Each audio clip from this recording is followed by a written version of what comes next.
Hello friends, நம்ம short சொல்லி நான் பார்க்க போகிறோம் அப்படின்னா நைன்த்தில் படிக்கிற நவம்பர் டிசம்பர் 2025 ஸ்டூடெண்ட்ஸ் உங்களுக்கு எக்ஸாம்ஸ் வந்து நடந்துட்டு இருக்கு. இதில் ஒரு சில ஸ்டூடெண்ட்ஸ் வந்து நான் எக்ஸாம்ஸ் வந்து நல்லா பண்ணல, நான் நல்லா ப்ரிப்பேர் பண்ணிட்டு போனேன், இருந்தாலும் கொஸ்டின் கஷ்டமாக கேட்டாங்க. ஒரு சில பேர் வந்து நான் நல்லா தான் ப்ரிப்பேர் பண்ணியிருந்தேன், இருந்தாலும் அதை ரிவைஸ் பண்ணாமல் போனனால எனக்கு வந்து மார்க்ஸ் வந்து கம்மியாகிற மாதிரி இருக்குது. நான் எக்ஸாம் நல்லா பண்ணாலும் எனக்கு கொஞ்சம் மைண்ட் வந்து அப்செட்டாக இருக்க மாதிரி இருக்குது, ஸ்ட்ரெஸ்ஸாக இருக்குது. அது ரிலாக்ஸேஷன் பண்ணுறதுக்காக ஒரு வீடியோ தான் இது.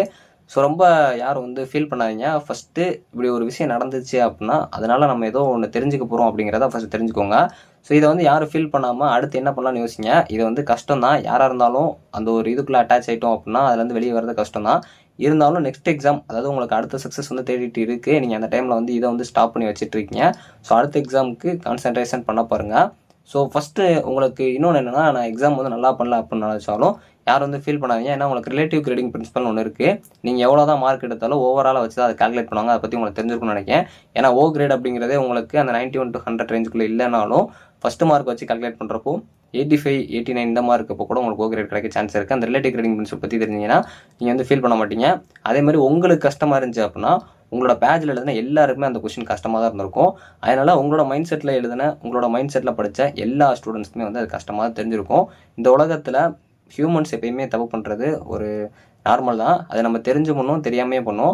ஸோ அதனால் உங்களுக்கு தெரியாமல் இந்த தப்பு நடந்துருச்சு அப்படின்னு சொல்லிட்டு அடுத்த எக்ஸாமுக்கு வந்து கான்சன்ட்ரேட் பண்ண பாருங்கள். ஸோ அதேமாதிரி இன்னொன்று வந்து நீங்கள் நல்லா ப்ரிப்பேர் பண்ணி படிச்சிருப்பீங்க.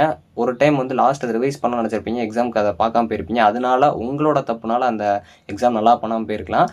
அப்படி இருந்தாலும் ஸோ நீங்கள் நெக்ஸ்ட் எக்ஸாம் கான்சன்ட்ரேட் பண்ண பாருங்கள். ஏன் அப்படின்னா ஒரு விஷயம் நடக்குது அப்படின்னா அது கண்டிப்பாக நம்மளுக்கு அதை வச்சு ஏதோ ஃப்யூச்சரில் நம்மளுக்கு ஒரு ஹெல்ப் ஆக போகுது அப்படிங்கிறது தான் அர்த்தம். ஸோ இப்போ ஒரு எக்ஸாம்பிளுக்கு நீங்கள் இதை தப்பெல்லாம் பண்ணியிருக்கீங்க அப்படின்னா இதெல்லாம் ஸ்டாப் பண்ணிவிட்டு இதில் வந்து நிறைய லேர்ன் பண்ணிக்கிட்டீங்க அப்படின்னா அடுத்து வரப்போகிற டைமில் இந்த மாதிரி எக்ஸாம்ஸில் தப்பு பண்ணுறதை நீங்கள் ப்ரிவென்ட் பண்ணிக்கிங்க. நீங்களுமே அதில் ஒரு எக்ஸ்பீரியன்ஸ் ஆயிடுவீங்க. ஸோ இந்த மாதிரிலாம் இந்த தப்பு பண்ணக்கூடாது அப்படின்னு சொல்லிட்டு நீங்கள் வந்து ஒரு அனாலிசிஸ் பண்ணிக்குவீங்க. ஸோ ஒரு தப்பு அங்கே நடக்குது அப்படின்னா அதுலேருந்து நம்ம கரெக்ஷன்ஸை தான் பார்க்கணும், அதிலே வந்து இருக்கக்கூடாது. ஸோ அதேமாதிரி ஒரு காரணம் இல்லாமல் எந்த ஒரு விஷயமே நடக்காது. நீங்கள் இந்த டைம் இந்த மாதிரி தப்பு பண்ணியிருக்கீங்க அப்படின்னா அப்கமிங்கில் வரப்போகிற எக்ஸாமில் இந்த மாதிரி தப்பை நீங்கள் தவிர்க்கிறதுக்காக உங்களுக்கு கார்டு கொடுக்குற ஒரு டெஸ்ட் மாதிரின்னு வச்சுக்கோங்க. ஸோ அதனால் யார் வந்து ஃபீல் பண்ணாங்க. ஸோ நான் எவ்வளோ தான் ஃபீல் பண்ணாங்கன்னு சொன்னாலும் கண்டிப்பாக உங்களுக்கு ஒரு ஃபீலிங்ஸ் இருக்கும். அதுலேருந்து கொஞ்சம் கொஞ்சமாக வெளியே வர பாருங்கள். ஏன்னா நெக்ஸ்ட் எக்ஸாம் உங்களுக்காக காத்துட்டு இருக்கு. அதாவது நெக்ஸ்ட்டு அப்கமிங்கில் வரப்போகிற சக்ஸஸ் உங்களை தேடிட்டு இருக்கு. ஸோ அந்த சக்ஸஸை நீங்கள் தேடி போக பாருங்கள். இதிலே டவுன் ஆகிடாதீங்க. ஸோ அப்கமிங்கில் அதாவது பாஸ்ட் இஸ் பாஸ்ட், உங்களுக்கு வந்து முடிஞ்சதை உங்களால் மாற்ற முடியாது, ஆனால் கண்டிப்பாக வரப்போகிறத சேஞ்ச் பண்ண முடியும். ஸோ இதெல்லாம் நான் ஏன் சொல்கிறேன் அப்படின்னா ஒருத்தவங்களை நம்ம பாசிட்டிவாக சொல்கிறப்போ அவங்களால வந்து அந்த ஃபீலிங்ஸ் அந்த ஸ்ட்ரெஸ்லேருந்து வெளியே வர முடியும். அப்படி வந்தாங்கனாலே அவங்களால வந்து ஒரு குட்டியான விஷயத்தை கூட பெரிய லெவலில் சக்ஸஸாக கொண்டு போக முடியும். அதனால தான் நான் உங்களுக்கு பண்ணிகிட்டு இருக்கேன். கண்டிப்பாக அப்கமிங்கில் வரப்போகிற எக்ஸாம்ஸ் எல்லாம் நல்லா பண்ணுங்கள். All the best friends. யாரும் ஃபீல் பண்ணாங்க. தேங்க்ஸ் ஃபார் வாட்சிங்.